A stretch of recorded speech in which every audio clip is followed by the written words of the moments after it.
Buenas tardes, días, noches, donde sea que nos estén escuchando a través de los abismos tridimensionales del tiempo, De los fuegos Fatus, de la hora de las brujas, al filo de la medianoche. a través de la hora que no cuenta. Hemos vuelto a grabar la Biblioteca Eterna. Una disculpa por la tardanza, pero hubo más inconvenientes de los planeados y al final quisimos vacaciones algo largas. Si el gobierno, mijo, el gobierno, si las acciones bajan, hay que vender. Un montón de situaciones que, como siempre, de la vida diaria que nos impiden grabar como nos gustaría estar grabando. Oh, sí, O leyendo como nos gustaría estar leyendo. sobre todo la segunda. Ajá. Y la primera conlleva la segunda, entonces es complicado. Claro. Sí, o sea, si tienes tiempo y está bien cabrón a veces tener tiempo. Eh, en la noche de hoy, transmitiendo desde la muy bonita casa de Karasu, o algo así, eh, Se hace lo que se puede. se hace lo que se puede. Estamos por iniciar una nueva temporada, una nueva Sí. etapa en la Biblioteca Eterna, en la que realmente sí queremos y esperamos poder, pues, traer más de estas discusiones literarias, ¿no? Y en la noche de hoy traemos la que leyéndolo y viendo un poquito es la primera historia larga de vampiros en la literatura occidental. O sea, el mito de vampiro existe desde hace mucho tiempo en la tradición oral, en el folclore de distintos países, sí, pero principalmente en Europa, claro. Y y es Bram Stoker quien funda la mitología del vampiro moderno. O sea, todo lo que sabemos y entendemos del vampiro hoy se lo debemos a Bram Stoker. Pero el primero en poner a un personaje vampiro, desarrollarlo, darle una identidad, este fue Joseph Sheridan Le Fanu en Carmilla. Exactamente. Es muy curioso, ambos irlandeses. Bueno, no es curioso, realmente es más una consecuencia porque no es una coincidencia. Eso sí fue algo que se causó. Joseph Sheridan Le Fanu, un autor un poco desconocido en la lengua española, porque hay relativamente pocas traducciones de su obra, aunque sí hay. Y también su obra no fue muy prolífica en sí, Bueno, como en español, porque sí, sí, bastantes relatos. pero eh, o sea, hay que darle el reconocimiento que merece de ser el primero en escribir un relato de vampiros formalmente, ¿no? Y aparte también Iván Pozos del gabinete del doctor Caligari. Y me parece que Rafael Llopis en su historia Natural de los cuentos de miedo lo llaman el creador del cuento de terror moderno. Es alguien que con sus relatos, porque tiene muchísimos relatos, la gran mayoría no están en español actualmente en ediciones y es una pena, es realmente vergonzoso. Pero tiene unos cuentos con un golpe y con una atmósfera, no solo empapados del gótico, sino también es como decirlo. Es un gran creador de atmósferas. Por ejemplo, uno de mis cuentos favoritos de terror de siempre es La invasión a la Casa Roja. Es un cuento de terror tan, ¿cómo decirlo? Atemporal, porque si tú lo mueves a la Irlanda victoriana, que es donde está escrito, funciona. Si tú lo movieras al México de los 50 en una casa vieja, funcionaría. Si lo movieras a un caserón de hoy en día, funcionaría. Es un cuento magnífico porque tiene todo lo que necesitas para que funcione en cualquier elemento y la narrativa sigue siendo increíble. Nada más necesitas una familia rica y funciona el cuento todavía. Mm, bueno, la verdad, yo el único acercamiento que he tenido a la obra del autor, pues es Carmila. Pero yo estoy de acuerdo con lo que dice Karasu. Carmila está cargado de una atmósfera eh, como que pacharrona y toda triste, o sea, es Irlanda, o sea, es un espacio nublado siempre la mayoría del año, con un montón de niebla, este la historia se desarrolla en un castillo todo aislado ahí, perdida. Una familia que ya vino a menos. Una familia aristocrática venida a menos, que es como que pues quieren seguir viviendo en un castillo, pero en el castillo más barato que encuentran. Y precisamente por eso terminan en los Balcanes. Ah, exactamente. Y toda esta atmósfera siempre está presente y siempre el autor nos la está recordando, siempre nos está diciendo que que básicamente el ambiente es culero, ¿no? Pero eh, también te No, describe sí, es que no paisajes, necesariamente tendría que ser un ambiente feo, sino melancólico y triste, deprimente, sí. ajá. Porque lo gótico depende también mucho de la ambientación como extensión de uno mismo. Ajá, exactamente, ¿no? El entorno como la expresión de las emociones que se están sintiendo, ¿no? Y, pero de en sí, ¿de qué va Carmila? Carmila es una historia que aquí en México hasta hace relativamente poco no nos dábamos cuenta, más que cuando lees el final porque llegas allí así de ¿por qué tiene este final? Carmila es parte de lo que en español se conoce como los archivos del doctor Geselius. El Ujú. doctor Geselius es un personaje inaugural en la literatura que abre Sheridan Le Fanu, porque sería nuestro primer detective del oculto. O sea, es como un Val Helsing. Es el prototipo. Madres. Sí, ese es el prototipo de los detectives de lo sobrenatural. Y es sobre quien construiríamos Van Helsing, Karnaki, John Silence y todos nuestros detectives ocultos. Entonces, en lo que hace Joseph Sheridan Le Fanu, rápido la historia de su vida, él comienza a escribir como pasatiempo. Como todo buen persona de alcurnia irlandesa, estudia en el Trinity College de Dublín. Se casa, tiene a su familia. Después de muchos años su esposa muere. Y lo que él termina haciendo es en una depresión muy extraña, encarga a sus hijos con su, no recuerdo si es con su hermana o con su hermano, pero los encarga y nunca más los vuelve a ver. Y se recluye en su casa y se dedica a trabajar a distancia con el Trinity College porque seguía siendo maestro y encargado del periódico y de las publicaciones de la universidad. Y solo podían contactarse con él dándole cartas que la mucama le hacía recibir. De hecho, se le llama a él por el apodo del príncipe invisible desde ese entonces. Porque Ay, sí, perro. sigue publicando, sigue siendo como asesor, profesor, pero solo por correspondencia, ya nadie lo veía. Se la vivía encerrado en su casa. Sería perro un recopilatorio de sus cartas. Está increíble. Este, bueno, es precisamente en esta etapa del príncipe invisible que él empieza a crear diferentes personajes como para presentar las historias en un marco más creíble y empapar de realidad estos relatos. El doctor Geselius es el primero de estos personajes y esta compilación de historias en inglés In a Glass Darkly, en un espejo oscuro, que nuevamente aquí se llamaron los archivos del doctor Geselius, este, se presentan como archivos que este doctor va a examinar, va a ver, va a estudiar y que son casos que van desde cosas resueltas hasta la mayoría, en su caso la mayoría sí son paranormales. Porque los detectives del oculto no siempre se encuentran con cosas que son fantasmas, a veces son fraudes. Un poco lo que haría Sherlock Holmes, ¿no? También. Sí, Y pero... Scooby-Doo.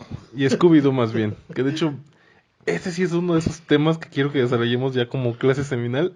El Scooby-Dooismo en la historia. Porque es un tema que me encanta. Y creo que va a ser la única manera en la que lo voy a poder exponer de manera decente. Scooby-Dooismo, Sí. Mm, ya me gusta el concepto. sí. Algún día vamos a desarrollar ese. Pero bueno, en casos que en las historias de Lefanu, casi todas las que yo solo he leído dos, pero la gran mayoría parece que sí están cargadas de algo sobrenatural. Y Carmila se nos presenta como un caso del doctor Geselius que él está estudiando. Primeramente, nuestra protagonista es Laura, Laura sin apellido. sin apellido. De hecho, no tienen apellidos. No. No, nada más De hecho, el papá tampoco, nada más le Sí, dice mi padre, sí, mi nada más el papá. doctor Geselius. Ujú. Tiene apellido como tal. Porque se llama, creo que es Germán, ahorita lo veo bien. Pero bueno, el caso es que la historia empieza con Laura, ya como una mujer mayor, recapitulando todo lo que vivió cuando era adolescente. Primero nos cuenta cómo se le aparece esta extraña fantasma y cómo es mordido por un vampiro. Y también se nos narran como que los estereotipos de los países de aquellos, de cómo eran los franceses, los irlandeses y la gente de los Balcanes. Y pues Laura, de la cual no sabremos su nombre hasta como la mitad de la obra. No, creo que sí le dicen al principio. No, bueno, se tardan un poco en decir su nombre, ¿no? Este, nos irá relatando cómo es la vida con su padre, en este castillo, como es una familia venida a menos. Pues es un castillo pues barato, que de hecho está cerca de un pueblo, es de un pueblo fantasma, ¿no? Nada más Y, quedan las ruinas y de un pueblo del que en teoría deberían ser regidores, pero no tienen tanto pero título. y como no hay nadie, pues son reyes de la tierra de ahí del pastito, ¿no? Sí, que de hecho es muy chistoso porque ya casi al final te empiezan a contar que su mamá es casi una princesa, pero pues de todas maneras no dio. ¿Dicen qué pasó con su madre? No, solo se muere. O sea, ajá, nada más es así de... Sí, está muerta y ya. Y pues Laura vive con su papá, que es un aristócrata.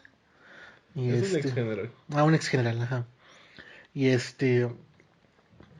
y pues viven ahí tranquilamente, siempre nos están diciendo el paisaje, cómo se ve, lo melancólico, lo Lo bonito solo. lo solo que está. Y eso es lo que siempre nos están recordando, como que Laura tiene una fijación con el aislamiento, ¿no?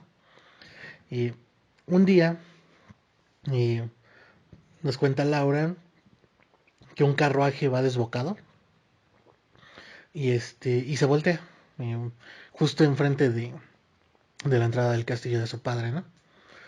Entonces ellos dos salen a saber qué onda, ¿no? Y hay una señora mayor, Ujú. madura, una MILF, yo me la imagino Lol. así. Y pues los criados están reparando el carruaje y ahí, afuera desmayada, hay una niña, una mujer mucho más joven, ¿no? Y entonces la señora mayor le dice al general eh, que la verdad tiene mucha prisa, que necesita llegar urgentemente a no sé dónde, a 3 semanas de distancia de ahí, y que no va a volver en 6 meses, ¿no? Pero que su hija, que se llama Carmila, no es cierto, todavía nos dicen su nombre hasta ese punto, Ujú. que su hija, que está muy enferma de los nervios, una cosa histórica que ahorita vamos a ver, este, mm, de verdad no la puede andar cargando, ¿no? Sobre todo a la velocidad que requiere. Ajá, entonces, pues el señor general, como es bien buena gente y bien buena onda, le dice, pues no se preocupe, su hija va a estar bien atendida en mi casa y va a tener todas las comodidades que yo le pueda dar. Váyase tranquila y usted regrese por ella, ¿no? Y a Carmila no le, bueno, a la muchacha no le preguntan nada y se va. Y la muchacha pues ya despierta en una habitación que le prepararon, ¿no? Y para esto, esta muchacha dice su nombre es Carmila y pero no habla mucho. O sea, a pesar de que se hace muy amiga de Laura, a pesar de que están como que intimando mucho, son muy cercanas, en realidad Carmila no habla mucho de sí misma.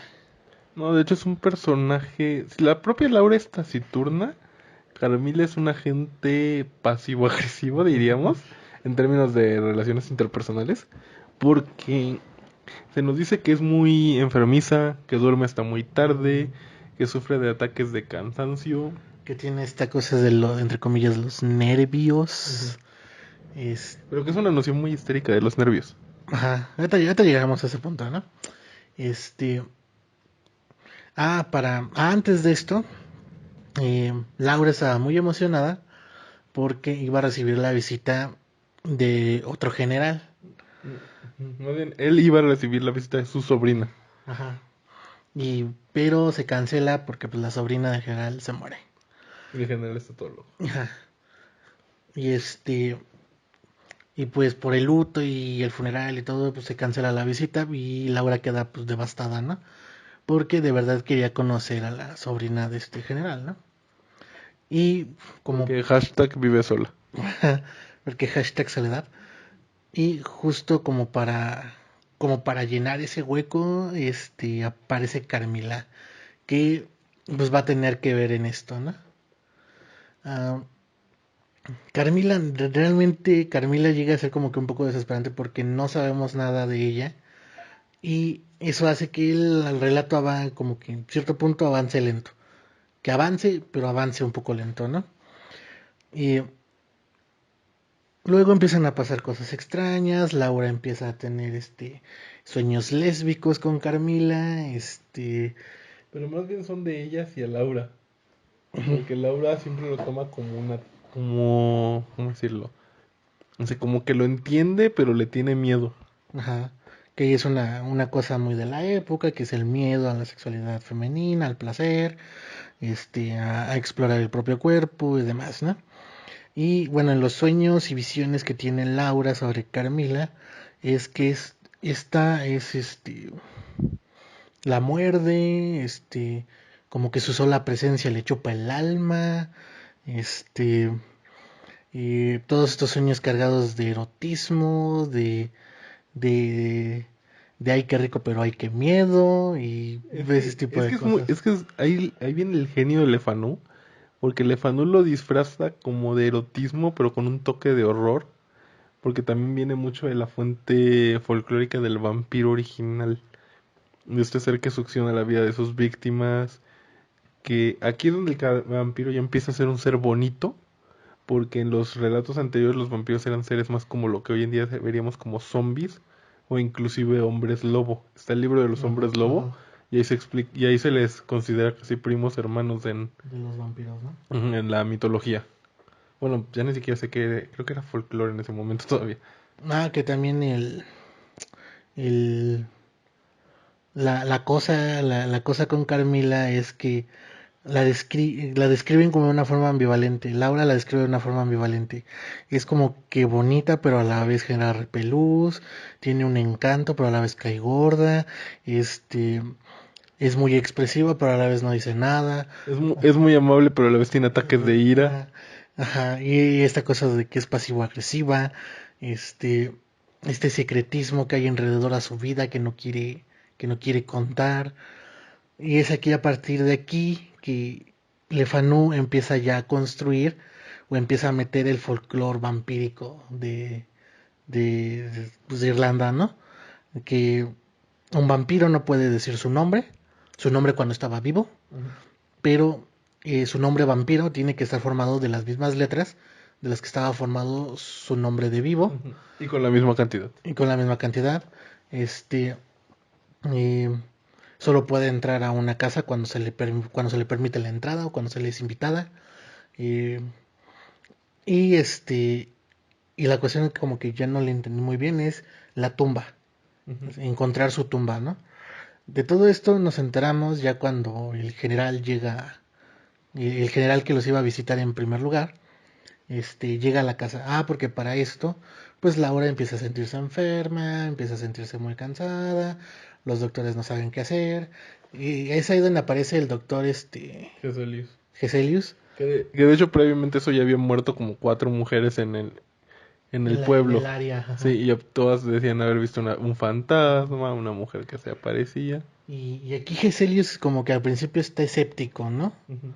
Es como que, O sea, Geselius le dice al papá de Carmila que qué es lo que él cree y el otro se ríe y se burla de él. Y él como que lo acepta, pero dice, no, es que yo creo que puede ser esto, pero vamos a investigar también lo otro. ujú, y De es hecho, algo muy chistoso de la novela, para hacer una novela de 1700, ¿no? 1871, o sea, para hacer una novela de los 1800, es el uso que se le da a la ciencia y a la medicina, Sí, porque se cierto. discute cómo funcionan los medicamentos, que los virus que se suben al cerebro, las especies que los debilitan. Sí, cierto. Es aquí como que este pensamiento de la ilustración. Es que todo puede ser demostrado, no hay que caer en la Del superstición, noble culto. ajá, no hay que eh, no hay que caer en la pseudociencia, que bueno, para ese tiempo no existía el término, pero eh, lo que tiene Laura, que es básicamente que le está chupando un vampiro, lo tratan de racionalizar. No, y sobre todo, cuando Carmila desaparece porque logran descubrir que está desapareciendo de su cuarto, semanas después de unos rumores de un fantasma, lo primero que piensan es de, es sonámbula. Ujú. O sea, esta idea muy de su época de de encuadrar y de organizar la realidad a través de una cosa que filósofos llamaron la razón, ¿no? Cosa que criticaría Kant y demás, ¿no? Lo que a la vez es como que la manera más normal en la que la gente se mantiene cuerda. Ah, Porque normalmente la locura es cuando ya no puedes encuadrar tu realidad en el mundo que tú percibes. Y y eso es algo que mucho del terror gótico, clásico y así aprovecharían durante siglos antes de que llegara Lovecraft, ¿no? Que el, lo sobrenatural existe, pero como choca con lo racional, Ujú. ahí está el miedo. Sí. Y también sería esta visión que dice Neil Gaiman de tenemos un miedo racionalizado por la idea del cristianismo de al final la gente buena y creyente va a ser protegida por Dios porque Dios está ahí para cuidar al hombre. Ajá, la cuestión de la virtud, ¿no? O Sí, sea, si eres bueno, vas a salir airoso triunfante. de todo lo que pase, ¿no? Ujú. Y, Pero también algo que hace muy bien Lefanu, sus héroes pueden salir airosos pero no sin lastimados. ajá, Porque Laura pasa más de un año sin recuperarse. sí. Hasta que, ajá, la misma Laura nos cuenta que tardó mucho tiempo en volver a sentirse normal, restituida, ¿no? Que bueno, para la época pues no había transfusiones de sangre, ¿no? Ujú. Entonces, y Lo podemos ver desde esa lectura o desde el punto de que quedó perturbada.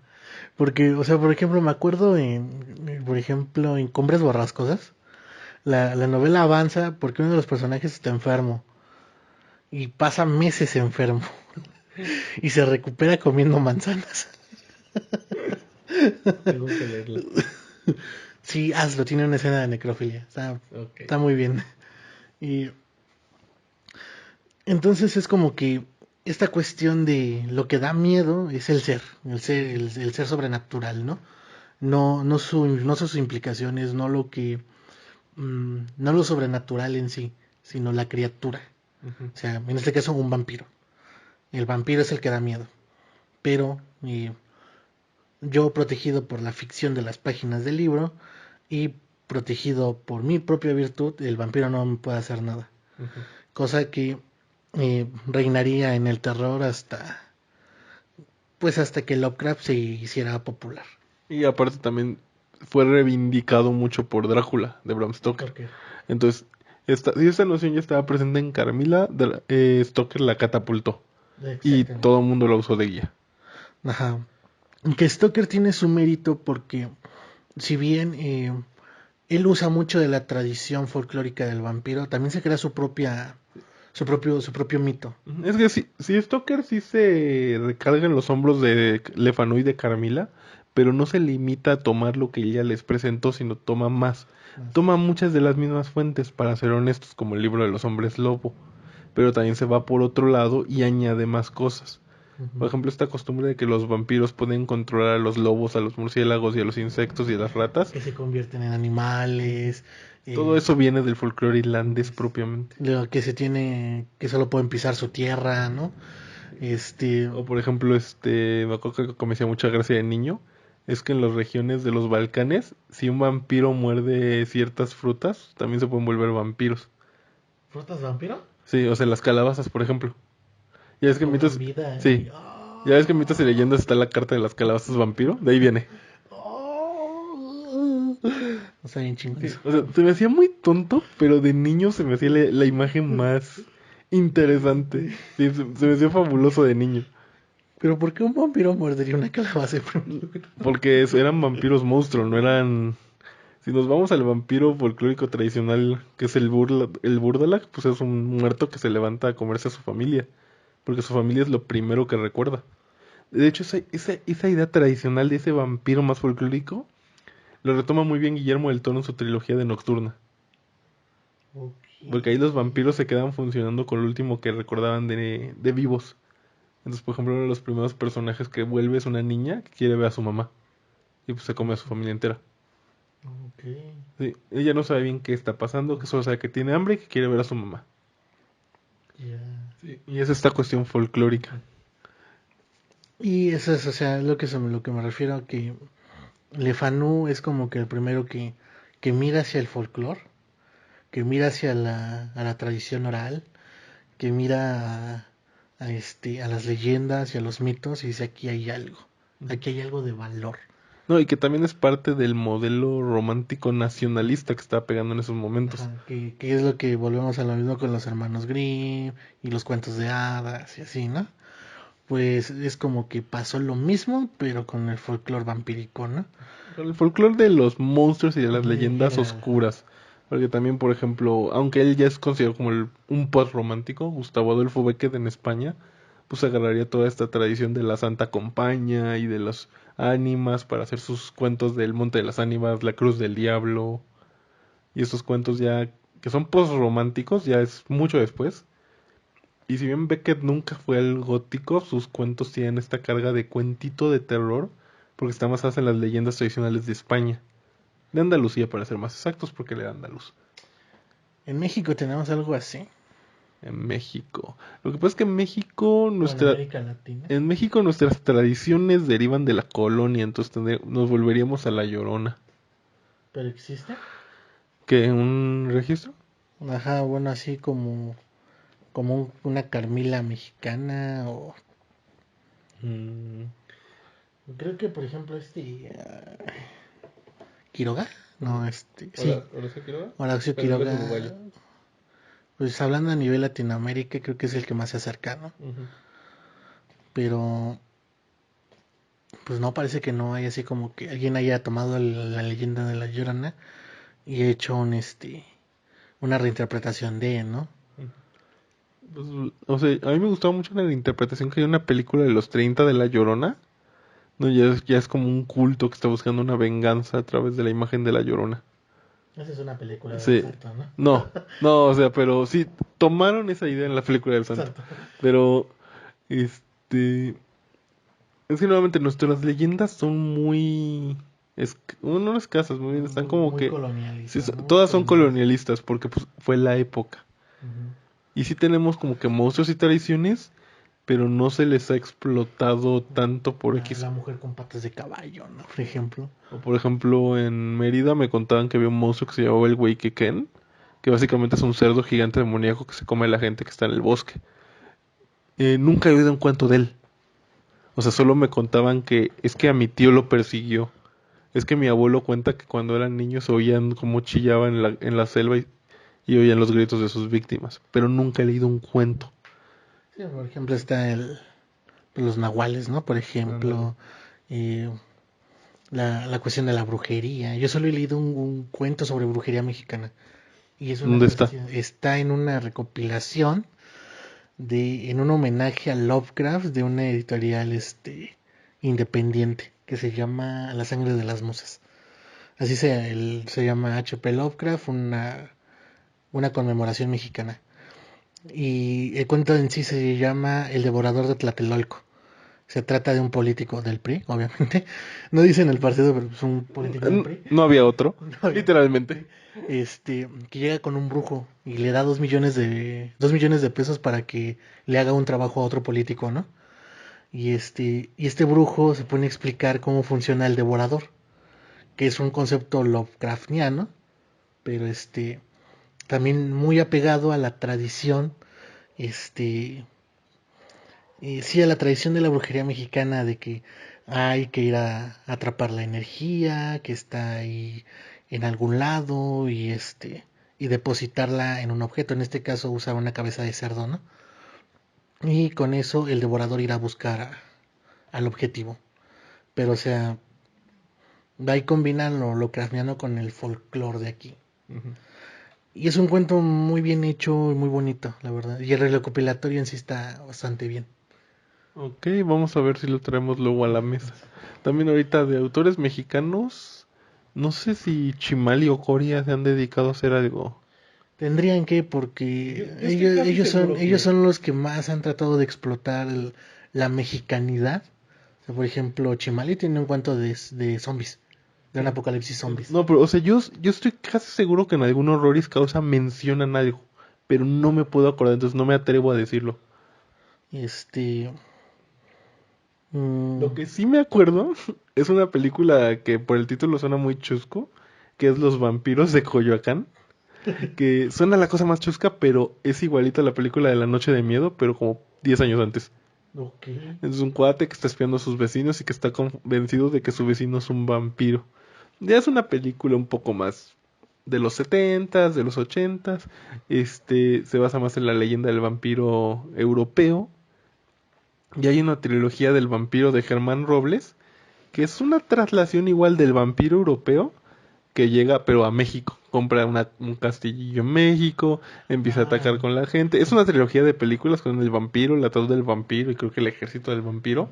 Suenan muy chuscos los títulos, pero son bastante decentes. ujú, Nuevamente, el problema es que es una traslación del vampiro y europeo. sí, y no una Una interpretación sí, de... y ni tampoco es una leyenda autóctona de aquí, aunque también como diría, se me fue su nombre, pero el libro se llama Vampiros en nuestra lengua y ahí se explora mucho,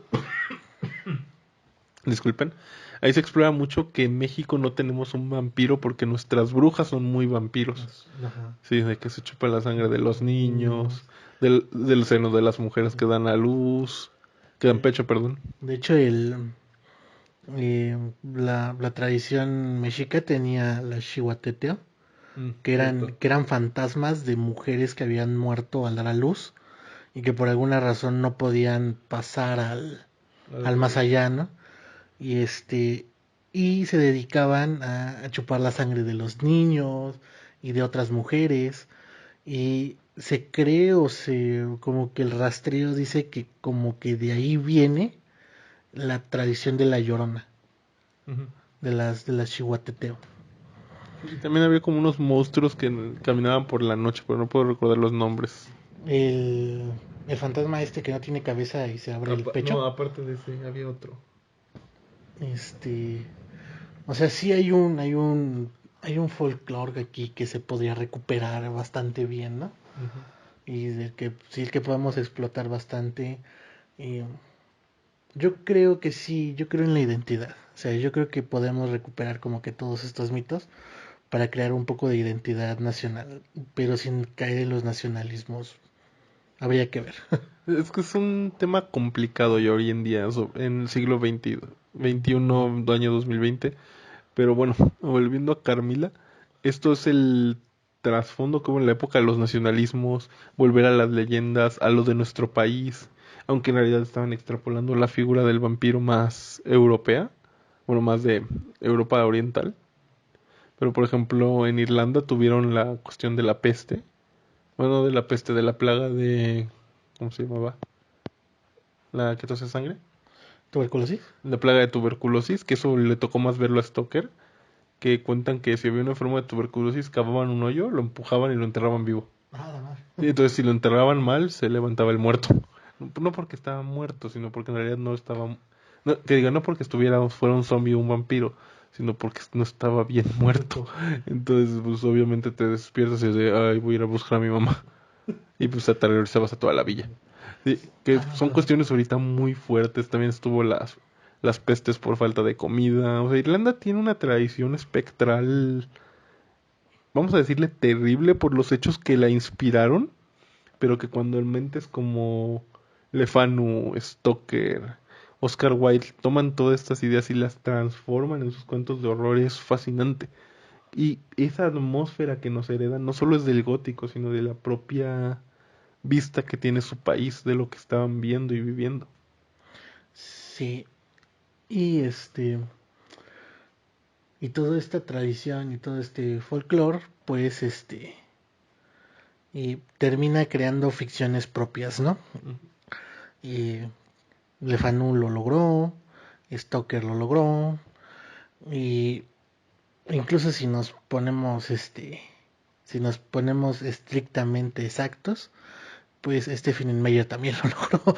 aunque no de la manera en que nos hubiera gustado, ¿no? No, o sea, al fin y al cabo, cada época da elementos que reinterpretan a su manera y a su contexto, aunque también Iván Pozos y Pedro Alejandro dirían que ya Crepúsculo es banalizar el vampiro. Uy, sí, ahí sí, o sea, sí, súper sí. Sí, o sea, pero también es parte de una cultura de alivianar todo, de endulzarlo, de es que ya no es peligroso, porque vivimos en una sociedad que ya no soporta el peligro, o que ya no le puedes decir al niño es que esto es peligroso, pero la lectura que ellos dicen es de que sí, le estás diciendo que ya no es peligroso, pero estás vulnerando más, en el caso de Crepúsculo, a la mujer. Porque le estás diciendo, sí, es ingenuo, sí, se boba, sí, ve con este cuate, aunque sea medio violento y todo. O sea, ya desde esa manera la estás predisponiendo para que sea vulnerable a los demás. Bueno, sí. Esa ya es una Es una lectura. lectura con la que, pues, como que yo no estoy tan de acuerdo, porque Yo, es como decir que los videojuegos te hacen violento. sí, o sea, yo también estoy de acuerdo con esa lectura, pero sí creo que banalizar la figura del monstruo y de endulzarla para que de sí, tiene sus defectos, pero no está tan mal, sí es peligroso. Ahorita, por ejemplo, estaba viendo esta serie de October Faction. El, es una serie tipo Hombres de Negro. Y por ejemplo trae este discurso de aceptar lo diferente y que no sé qué, y que trae dos lecturas. Por un lado lo trae con el hermano por la homosexualidad, y por el otro lo trae con la hermana que es psíquica y que quiere ayudar a los monstruos porque no cree que sean monstruos como ella. Entonces estamos cayendo en esta... ¿Cómo decirlo? Está bien cuestionarnos las cosas, está bien no aceptar los paradigmas, pero también es peligroso querer romper todo solo por quererlo romper. Hay que hacer un previo estudio, no puedes así lanzarte. Y es como que lo que creo que la serie quiere mostrar, pero todavía no la acabo, entonces no estoy tan seguro. Tengo que terminar de verla, pero sí es, al menos donde yo voy, ese es el punto, como que quieren mostrar algo así, pero no está todavía bien definido. Qué bueno que tocas ese tema, porque precisamente Carmila es una obra muy de su época. A pesar de que toma todo este folclore y toda esa tradición y así, volvemos un poco a lo mismo. Es la era de la ilustración.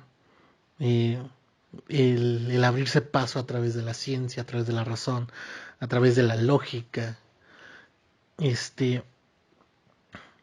pero al mismo tiempo como que toda esta cuestión de es que las mujeres son histéricas, es que las damitas no pueden tener deseos ni fantasías Ujú. sexuales, la cuestión de la histeria, este, Que sería un tema durante más de 100 años, todavía desde que se publicó Carmila. ajá. Y todo esto es como que eh, si Crepúsculo banaliza el monstruo y vulnera la figura femenina, eh, Carmila hace todo lo contrario. Exalta la figura del monstruo como corruptora. Ujú. O sea, no es que el monstruo te mate, no es que el monstruo vaya a destazarte o que el monstruo vaya a chupar toda tu sangre. Es que el monstruo libera deseos en ti. Ujú. Y que de hecho, esta semana me terminé un relato de John Silence, de Alderaan Blackwood. Se llama El campamento del perro. Es un relato de hombres lobo, pero lo que desata ahí el hombre lobo no es que te muerda un lobo, no es que te duermas con una piel, no es que te encuentres al diablo, que es la interpretación folclórica tradicional. Lo que desata ahí el lobo es que un chico está en contacto con la naturaleza. El contacto natural con la naturaleza, con los bosques, con los animales, lo hace desatar su lado más salvaje. Y de ahí nace el monstruo. De esos instintos que naturalmente la sociedad te dice que reprimas y que usualmente tú deberías estar en comunión, pero al no saber cómo reaccionar, te mutan en algo que no eres. Entonces me estás diciendo que Chuck Norris es un hombre lobo. Bajo esa lectura podría ser. Madre de Dios. ¿Cómo se llama esta película en la que pues como que un hada en el bosque? Ay, no sé, no me acuerdo. Hay una película donde es así como lo ponen así con ardillitas y venados y Sí. ayuda a unos niños y tiene como que poderes mágicos y se convierte en un oso y no sé qué tanto. Ah. Pero hasta cierto punto no sería esa como que la figura del chamán para los nativoamericanos. Sí, también porque Sí, se viste sí, con un poncho sí, o y pues, sea. es una cosa rarísima, pero no me acuerdo cómo se Sí, llama. pero te digo, es esta cuestión de que el monstruo, al ser un ser de pura naturaleza, corrompe a quienes está. Bueno, la cuestión del hombre lobo y también una cosa que ocuparía mucho el terror es los bosques y así. Eh, es este miedo a la naturaleza que, Que desconocemos. que desconocemos y que en esa época eh, no existía la capacidad técnica de destruir a la naturaleza. No. O sea, Estaba a punto de, pero todavía no. existía la explotación de la naturaleza, pero todavía no la posibilidad técnica de destruirla como hoy en día. Una de las razones por las que eh, el capitalismo tiene tan poca conciencia ecológica es por esta lógica de el miedo a la naturaleza. El bosque me va a consumir a mí, mejor yo consumo el bosque. Exacto. También, por ejemplo, C.S. Lewis, en uno de sus libros, decía que el hombre como especie reduce las cosas a mera naturaleza porque tiene la fantasía de poder de que al ser una naturaleza puede llegar a dominarla. Uy, Fuera de las qué crónicas, fuerte. fuera de las crónicas de Narnia, lean a C.S. Lewis, es un poco complicado conseguir sus libros a veces, pero neta, tiene libros de ensayos súper interesantes. A pesar del título, lean Mero Cristianismo, que es un discurso que él escribió de la Segunda Guerra Mundial, crítica al imperialismo, a la Gran Bretaña. Él sí, al ser protestante, él sí aclara que todo es culpa del pecado del hombre que quiere que todo lo domine, lo corrompa y lo corroa, pero sí habla de cómo esta sed de ser un imperio que gobierne todo y que gobierne sobre todos llevó a la Segunda Guerra Mundial, cómo todo esto es culpa de los propios británicos que están pagando por sus pecados, por decirlo de alguna manera. Entonces son lecturas sumamente interesantes de ver, sobre todo hoy en día. Okay. Sí, tiene una carga filosófica y emocional, Social. social sobre todo, muy, muy interesantes. Entonces, sí, una pequeña pauta. Va. este, entonces es como que, pues, todos estos miedos de la ilustración de que, oye, y si nuestra lógica no lo puede explicar todo. Que sería el gran miedo de todo esto. Ajá. Ya posteriormente, Beckett diría en su poema, creo que es no sé si es el 31º o el 25º, diría que mientras hay un misterio que la ciencia humana resista, habrá poesía. Y habrá miedo, yo añadiría, porque Por supuesto. este eh, es justo ese es el miedo de esa época. Ese es el miedo de la ilustración, que toda nuestra ciencia y todo nuestro conocimiento y todo el desarrollo humano no logra explicarlo todo. Y también era algo de ese momento. En ese momento la ciencia y la tecnología estaban en boom. Nosotros históricamente estudiándolo de acá para atrás, decimos, pues estaba en un auge creciente y que iba creciendo y creciendo, pero ya hacia mediados del siglo XIX, los científicos creían que ya habían descubierto todo, que ya sabían todo, entonces de repente se presentan estos panoramas, usualmente en el marco de la ficción, y te das cuenta que no solo no has descubierto todo, sino que lo ignoras y no puedes con ello. Y todavía para acabarla de joder, a mediados del siglo XX salió un güey llamado Einstein diciendo, no, toda la física que entendemos es inexacta. Esto ya sería mucho más posterior al periodo que estamos hablando, Pero, pero pero o sea,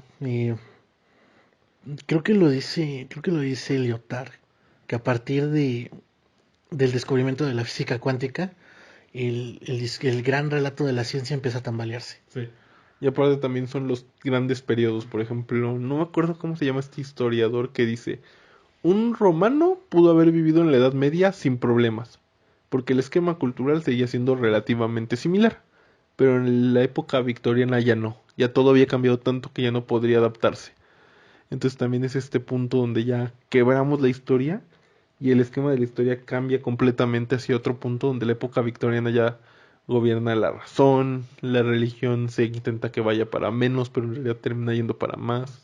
Se buscan respuestas en los ismos, más que nada el ocultismo, el tarot, la cartomancia. Ah, sí, porque o sea, los ingleses siempre han sido muy hombres de ciencia y muy hombres de la razón, pero muy supersticiosos también. Ah, sí, no, y sobre todo también esta lucha, el Reino Unido que unido tiene el título, de que no, es que los irlandeses y los escoceses son... Eso inicia porque es Reino Unido, ¿no? Sí. No, y también es que los irlandeses y los escoceses son supersticiosos y pueblerinos y tienen que ser gobernados por los ingleses, que son los hombres. La razón. Exacto. Todo este discurso que hasta el día de hoy persiste, que lo vamos a ver desde este punto de vista, y que ya los irlandeses criticarían muchísimo, lo podemos ver ahorita desde estas novelas, como sus personajes como Stoker y de Le Fanu y de Oscar Wilde son caballeros y hombres de ciencia versados, letrados, que luchan contra la ignorancia, pero que se ven rebasados ante un mal, llamémosle mal al monstruo aquí porque aquí sí es una entidad maligna. En el caso de lo más básico, está atacándome. Entonces, este mal superior que podría rebasarnos, pero no sabemos qué es, y que ante lo desconocido, pues está el miedo. Y bueno, regresando un poco a la historia, yo creo que para ir cerrando, el general llega así como de emergencia a la casa al castillo de Laura. Laura está agonizando y y él llega así con la certeza, Carmila es un vampiro. Ella mató a mi sobrina y yo sé dónde está enterrada. Y ahí ya no entendí muy bien, o sea, se supone que hay que ir a desenterrar a Carmila, clavarle la famosa estaca, decapitarla y quemar todos sus restos. ¿Estoy bien? Sí, también nos cuenta como igual le hicieron una trampa para quedarse con Carmila, como Carmila se mató a su sobrina, pero también algo que no nos queda muy claro, bueno, lo entendemos como es que Carmila desaparecía horas en el día para irse a meter a su ataúd. Entonces, también antes de eso había llegado la reparación de las pinturas del castillo, Ah, y sí. ahí descubrimos que es la condesa de Karstein. Que es el pueblo que está fantasma Ujú. al lado del castillo, o sea, Carmila regresó a casa. Básicamente. Entonces ahí es cuando se dan cuenta que es ella, que es un vampiro. El papá de Carmila está así como que escéptico de no, no puede ser un vampiro porque eso pues no es científico. Eso no es lógico. También, pero pues terminan todos cediendo a la superstición y van como que en esta búsqueda de vampiros. Hasta la propia Laura que está agonizando va al pueblo este. Sí. Entonces se encuentran el ataúd con Carmila durmiendo en sangre y la matan. Es Un un final algo anticlimático. Sí, no solo algo, bastante. Luego de eso, Laura nos dice cómo se la llevan a Italia, están ahí en Europa un año viajando y que ya se le pasa. Y después de eso, el libro cierra con un examen del doctor Geselius de toda la situación. Ah, no manches, no. Sí, mi versión cierra con una... El mío no. No, el mío sí se cierra así de... de golpe. Y vivir feliz para siempre. LOL. Sí, la primavera siguiente la pasé en Italia con mi padre. Viajamos durante un año. Mucho tiempo para que el horror... Sí, ahí acaba. Sí, no, la que yo tengo acaba con una anotación del doctor Geselius. Ah, no más. Sí, porque supongo que están usando la versión de los archivos del doctor Geselius. La verdad es... Ajá. Le habrán quitado esa parte Ujú, para que tuviera sentido. Porque como no sigue otra historia del ujú. doctor Geselius, Pues sí. entonces... Ah, no más. Sí. Pero de todas maneras sigue siendo anticlimático como no, a no poder. Pero bueno, Carmila, una obra, los temas de Carmila son la soledad. Y... Todavía hay una visión negativa de la homosexualidad porque dan a entender que se da por la soledad. el tabú hacia el placer de, bueno, hacia la sexualidad femenina, el tema de la histeria, de los nervios, eh, esta cosa de la razón y del pensamiento científico cuestionado, eh, obviamente el folclore vampírico de que se empieza a ver, y qué más. No recuerdo si es David Roas el que dice que para que haya gótico tiene, que para que haya horror tiene que haber tabú, barbarie y horror. Y que obviamente los primeros dos desatan el horror.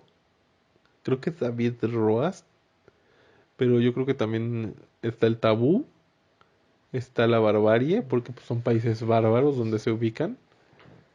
Y al final pues es una barbarie lo que tienen que ir a hacer y tienen que ir a matar a un vampiro, que es así como de esto es ilógico, esto es ridículo y esto no puede estar pasando. Pero pues se tiene que hacer. Sí. Y descubren que se hace y es real. Se hace por las dudas, ¿no? Y en general, pues yo creo que Carmila sí tiene el sello de aprobación. Sí, es una gran lectura, es muy divertida, es rápida. El final le hace perder puntos, pero en general, te mantiene al filo. Este, a pesar de que es una historia, una narración larga y continua, y Lefano tiene un genio para hacer que cuando te des cuenta, ya se acabó. ¿Tu versión tiene capítulos? No. La mía sí. Bueno, el audiolibro que obviamente sí usa capítulos. Y son capítulos relativamente largos. Creo que son 6 capítulos nada más. Contado y el epílogo, pero pues es... No es... A pesar de que se publicó por entregas, no se siente como una entrega por entregas. La historia es coherente, siempre va concisa, el hilo se mantiene, el tono siempre es el mismo y es un tono opresivo. Casi casi puedes sentir la soledad y la oscuridad del castillo contigo. Y la neta sí agüita en ese sentido. Sí te pone tristón así de, ay, no, pobrecita Laura. Y o sea, y cayó ante Carmila por estar sola, o sea, no manches, qué feo. ¿Podríamos hablar que es el tema de la depredación sexual? Podría ser, porque de hecho, en el libro de donde yo saqué el Carmila, en realidad es una antología.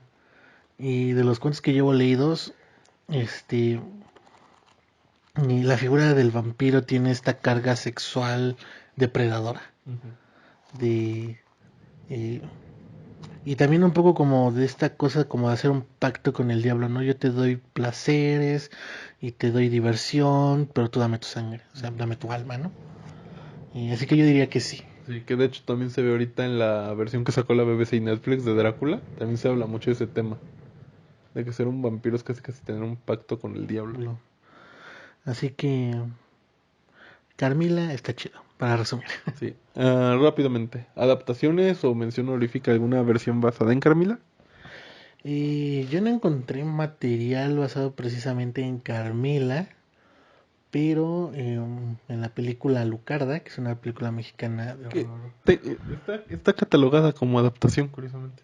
¿Sí? Sí, en varios sitios lo he visto como adaptación. Bueno, O como, bueno, como o un homenaje, ¿no? los gringos le dicen loosely based, que es algo así como levemente basado, pero... Y una de las protagonistas se llama Carmila. Ujú. Y o sea, Es una historia lésbica. es una historia lésbica satánica. Dejémoslo ahí y ustedes busquen ustedes dedíquense a buscarlo. A Lucarda. Hay una película que se llama Los amantes vampiros, que está catalogado como adaptación. Eh, Curiosamente, en Carmila se comete un error. Es un error por explotación de volverle una historia lésbica. Ojo, no porque esto esté mal, sino porque banaliza todo lo demás. El horror, lo gótico, lo bárbaro, la intriga, la superstición. Todos esos grandes temas, muchas de lo que está viendo de adaptaciones o de historias basadas en, lo hacen a un lado para centrarse en lo homosexual. Realmente no tendría nada de malo, pero es banalizar la obra. Como decía un youtuber que estaba checando, encontré que hay una adaptación a novela visual de Carmila hecha por, creo que son europeos. La empresa se llama Visual Gothic y tienen como meta adaptar novela gótica en juegos. Se encuentra en Paga lo que tú quieras en una plataforma que se llama itch.io, que es como la competencia de Steam, pero en art, sí. O sea, quieren hacer como que juegos que sean de autor y que representen una visión artística del juego. Está muy bonita, está bastante más animada que una novela visual con Novela visual. sí, sí, o sea, es de texto. Sí, o sea, está bastante más animada que en las novelas visuales promedio. Y el rato que estuve ahí leyéndola está muy bien. Hay una edición de Carmila bastante bonita del Fondo de Cultura Económica, ilustrada, pasta dura, muy y en general muy asequible también, cuesta como 200 pesos, pero cuando se reedita vuela. Así Ah, que sí, atentos. exacto. Si quieren leer Carmila, se encuentran en Emil compilación de historias de vampiros. Lo de siempre, Valdemar lo tiene en su versión de los archivos del Dr. Geselius. Y pues esta antología, publicada por Editorial Tomo, son 3 volúmenes, trae varios cuentos de vampiros ordenados cronológicamente, y Pues si quieren como un recorrido por la construcción del mito del vampiro, creo que para eso lo recomiendo. Ojo, ¿estas ediciones de tomo están descatalogadas? En- no, pero este si las quieren a buen precio, tienen que esperar a que sea la Feria del Libro Internacional en sus respectivos estados o países. Sí, porque yo la agarré de botadero también, entonces no sé si está en edición actualmente por tomo. Sí, pero cuesta como 80 pesos. Si lo quieren como en 30, 20, esperen a la Feria del Libro Internacional. Si son de la Ciudad de México, pues ya Eso, Philip. Ujú. Y pues también en la Feria del Palacio de Minería o la FIL de Guadalajara, etcétera. De que se puede encontrar, se puede De que encontrar. se encuentra, se encuentre. No, nunca escasean. Yo los he visto en distribuidores de tomo. También eso es muy importante, distribuidores de tomo. Pero bueno, Carmila Joseph Sheridan Le Fanu, gran libro.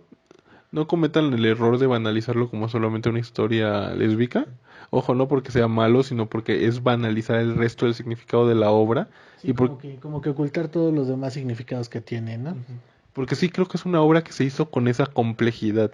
Porque además recordamos que aquí la parte lésbica no es reivindicativa, ni de visibilizar, ni de sensibilizar. Impositiva.